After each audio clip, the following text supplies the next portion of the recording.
the composer.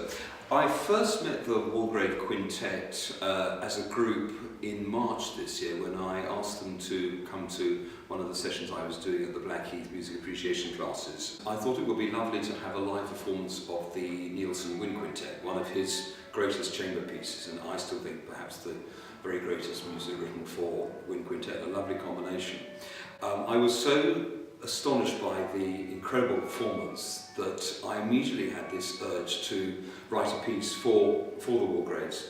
With this particular work, I've always been fascinated by the way that it goes beyond what you might just call abstract music, because each of the individual instruments are not only characterised but also the personalities behind them.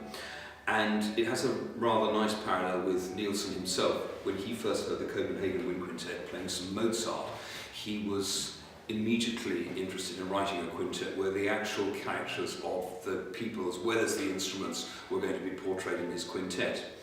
So I took a slightly different angle, which again is perhaps stemming from the Nielsen, which is a piece where the wind quintet is treated more as a concertante ensemble, with each of the 5 instruments given one movement where they have a sort of more soloistic role. So the piece is in 7 movements. The first and last are like a prelude and an epilogue, and then each of the other 5 movements is like a sort of mini concerto for one of the solo instruments, with the other 4 in more accompanimental roles. So we start with Sarah on piccolo on hornpipe, then we have after that Jenny, who plays a pensive waltz. That then leads to Emily, who plays a habanera, a tune that goes round and round, expanding and contracting.